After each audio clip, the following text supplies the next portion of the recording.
Ngayon, pinaghiwa-hiwalay ko na muna yung bigas ng tagsa 10 kilong ganito. Kasi sabi nung Japanese na kaibigan ko, mas maganda daw yan na wag ipakiskis lahat kung ano lang i-consume mo. So 10-10 kilo para mas manatili yung pagiging parang lasang bagong ani niya. Ngayon, punta tayo sa itong dadalhin natin para ipakiskis sa kiskisan. Tara!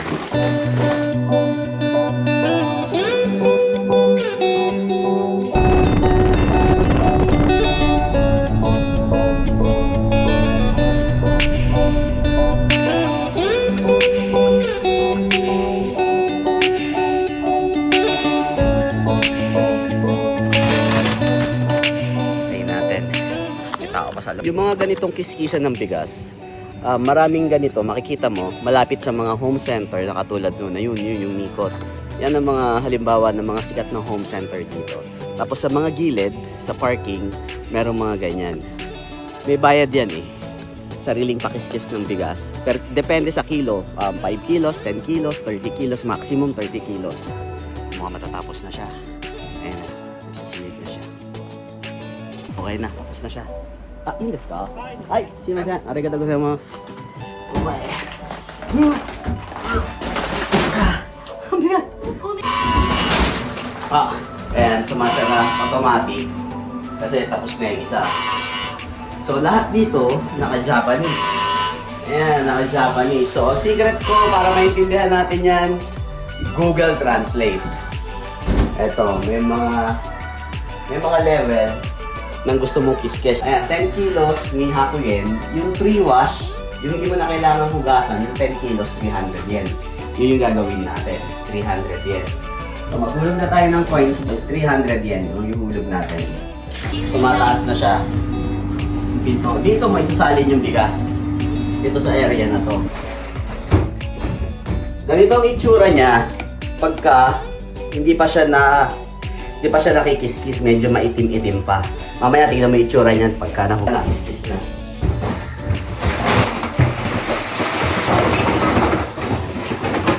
Pag nasalin mo na yung bigas, tsaka mo pipindutin yung mga button na to. Ito yung hindi mo na kailangan hugasan. Ito yung maputi, pinakamaputi. Ito naman kung ayaw mo yung masyadong puting-puti yung bigas. So dito tayo sa pre-wash. Yung itsura ng bigas kapag ka pumapasok na machine. Ngayon, pag nandyan na yan, ilagay mo yung bigas, balik mo kung nalagyan dito, kasi dito na siya lalabas. Aling doon, iikot niya papunta dito. Paglabas doon, ayun na, medyo maputi na. Diba? Habang lumalabas yan dyan, hindi pa yan lalabas dito, kasi kailangan mong pitatapakan yung pedal na yan para mag-open to, lalabas na siya dyan. Yan yung pedal na yan. Uupo ka dito, tapos hapakan mo tong pedal. Tsaka lang siya bubuhos dyan. Kaya lang, antayin na natin siya matapos bago natin pindutin yung pedal. Ang galing talaga dito eh. No? Yan ang pinakamasarap na bigas, yung bagong kaskas. Yan yung kahit wala kang ulam, kahit ano lang, kanin, bagong saing, kung meron kang sardinas, o kaya pritong isda, okay na yan. Kahit na matapos, bago natin apakan yung pedal, kailangan wala nang tumutulong butil para walang sayang. Ito na, ang tatapakan na natin tong pedal, ito, para tutulo na siya yan. Okay na, konti na lang, hanggang sa 1 ano pa eh, tumutulog pa. Sige, makakapalari ng pedal. Okay pa. Okay na. Wala na. Tingnan mo kung gano'ng kaputi. Init-init pa. Yeah! Sarap nito. Sarap magsaing. Ang bango.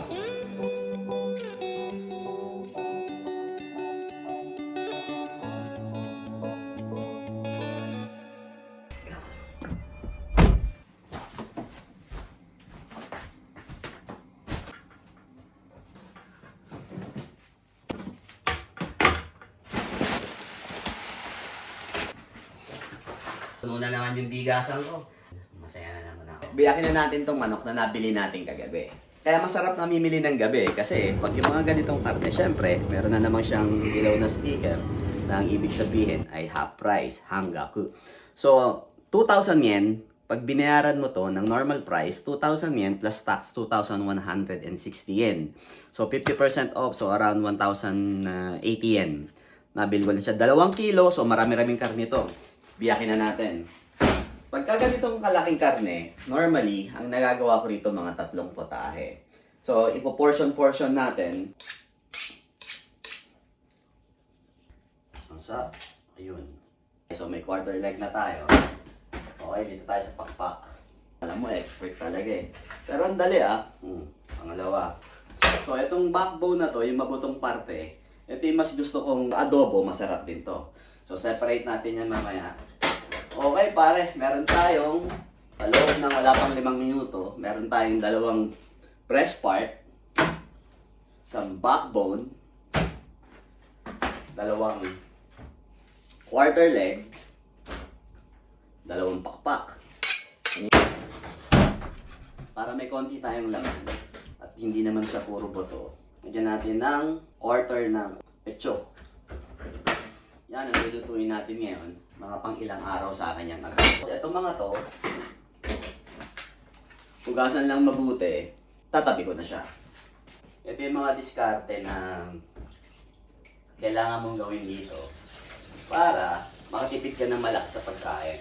Kailangan hiwa-hiwalay siya kasi pag sama-sama mo siyang ilalagay sa freezer, nakaisip ka ng ulam, di mo naman lahat gagamitin, ilalabas mo lahat, magde-defrost, di ba masisira. So kung ano yung mga balak mo na gawin doon sa mga putahe na yun, pagsamasamahin mo na sa isang lalagyan. Sa ganun, yun lang ang ilalabas mo pag yun lang kailangan. Di ba? So ready na yung pang-adobo natin. Ito yung pag-iisipan pa natin kung anong gagawin natin. At least may nakareserba na akong karne. Yan, ang mga diskarte na kailangan mong gawin at tandaan. Kapag nagtatrabaho ka o bilang OFW kahit saan parte ng mundo, kailangan marunong kang dumiskarte pagdating sa pagkain. Simple lang naman pagluto ng adobo. Mas gusto ko sa adobo yung talagang maraming bawang. So para hindi tayo masyadong maaksa sa oras, dito na lang natin shred yung bawang. Simulan na natin magluto ngayon ng chicken adobo. Ang unang-unang kailangan natin mga i-prepare, syempre yung suka, yung toyo. Ako, gumagamit ako kasi gusto ko yung adobo ko, medyo mas maitim ng konti. So gumagamit ako ng dark soy sauce. Ang isa pang para sa akin, nagpasarap ng adobo ko kasi 'di ba masarap yung adobo, may asim, may alat, tapos may konting manamis-namis. Apple vinegar na to na dito mabibili. Yung adobo natin nagkakaroon ng natural na tamis. Pag mainit na yung pan, syempre mantika. Kasi ang gusto ko kasi dun sa adobo ko, lalo na pag chicken, gusto ko yung medyo may parang pagkatostado ng konti. So, ang ginagawa ko una, so i-pan fry nyo lang to hanggang makita nyo na medyo may konting-konting tostado na siya. Implahan nyo ng konting paminta. Okay, meron ng konting tostado yung parte ng manok natin. So, okay na yan. Haluin yan ng konti. Pwede na natin ilagay yung bawang. Ito yung masarap na adobo, napakadaming bawang. Pagka ganitong 1 kilo, ang ginagamit ko na suka at toyo, so around mga 60 ml na toyo, 60 ml na suka, tapos 2 parts ng tubig, 120 ml na tubig. So una, yung toyo muna. So dahil gumagamit nga ako ng Japanese soy sauce, 40 ml ng Japanese soy sauce, tapos mga around 20 ml lang ng dark soy sauce. Itong dark soy sauce kasi, ang gusto ko lang naman dito makuha, yun nga, yung mas maitim na adobo, hindi maputla. Kasi nga, yung toyo dito sa Japan, medyo maputla, hindi katulad ng mga toyo sa atin. Kasi mas mahina ang toyo ng Japan kasi toyo ng Pilipino. Okay, lagay na natin itong toyo. Haluin. Konting oyster sauce lang. Ito naman, para lang naman sa pandagdag ng umami. Hindi naman siya aalat. Lagyan natin ng crack na paminta. Pero syempre, ang adobo kasi, di ba yung pamintang buo? So meron to, buksan na lang natin, kuha na lang tayo dito. Siguro, kanya-kanya na tayo diskarte ng paminta, kayo nang bahala kung gano'ng karami gusto nyo. Ang importante kasi sa adobo, yung portion ng suka at toyo. Doon, lalabas ang sarap ng adobo. Kailangan balanse yan mga yan eh. Haluin mo lang hanggang sa kumapit yung toyo. Lagyan ng 2 dahon ng laurel. Katamtamang dahon ng laurel. 2. Kapal na muna. Siguro after mga 5-6 minutes, okay na yung toyo natin yan. Kapit na yan. Makikita niyo naman dun sa kulay, medyo maitim na siya. So kanina, yung toyo natin, yung mixture ng toyo natin, 60 ml. So yung tubig natin, 2 parts, 120 ml ang ilagay niyong tubig. Subok na itong ganitong mixture. Hindi ka sasablay dito. Pag nalagyan nyo ng tubig, haluin nyo ngayon para makuha yung mga toasted doon sa ilalim kasi nandun halos lahat ng flavor ng manok. So takpan lang ulit. Pakuloyin lang siguro ng mga 10 minutes hanggang lumambot yung manok natin. Balik ako sa inyo mamaya. Okay na to. Malambot na yung ating manok. So 60-60, 120 ang tubig, 60 ml ang toyo, 60 ml ang suka. Tikman nyo ng konti kung balanse yung asim alat. Ayos na pare. So ang gusto ko sa adobo, ayoko yung sabaw. So yung ganyang itsura, i-reduce natin yung sabaw niyan hanggang dun sa gusto kong lapot. Yung halos manuyo-nuyo.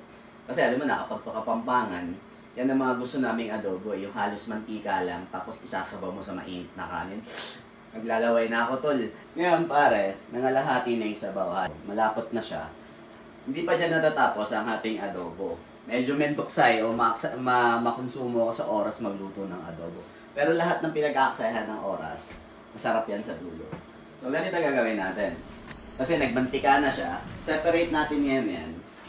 Yung mantika niya, tanggalin muna natin ngayon yung adobo sauce niya. Okay, pag halos wala na, dahil gusto ko yung adobo ko mas spicy, lalagyan natin siya ng tatlong siling labuyo. 3 lang pare, huwag kang susobra. Sasangkot siya natin ulit siya sa sarili niyang mantika. Tatusta siya habang nilalagyan natin ng labuyo tsaka ng konting paminta. Ganyan ako magluto ng adobo. So lulutuin natin siya sa sarili niyang mantika. Grabe, umamoy kagad yung siling labuyo. Sangkotsan nyo lang kahit mga 3 minuto lang para kumapit yung sili, yung paminta. Tapos magkaroon ulit ng medyo matusta ulit yung labas ng adobo. Yung itsura. Diba? Oras na para ibalik natin ulit yung sarsa niya. Pero pagka ganito, tinahan nyo ng gusto yung apoy.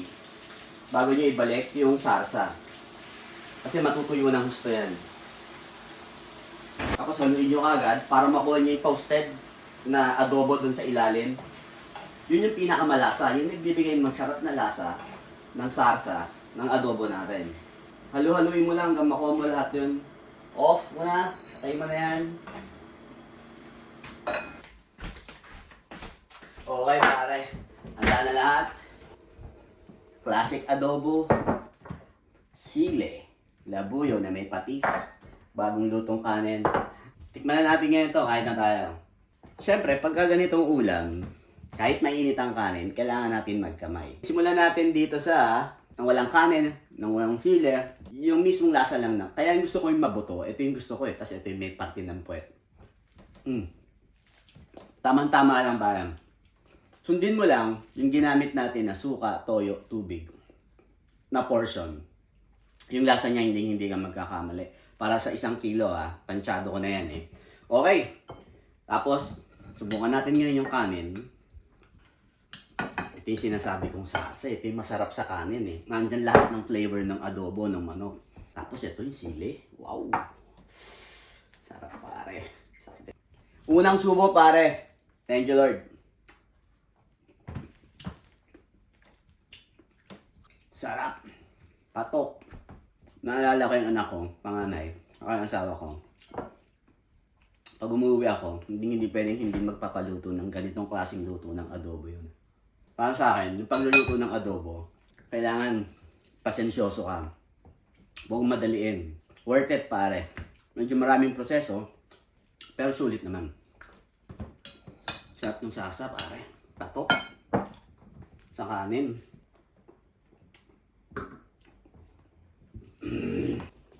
Dito ko natatapusin ng video na to. Kaya malapit na rin akong tapos kumain.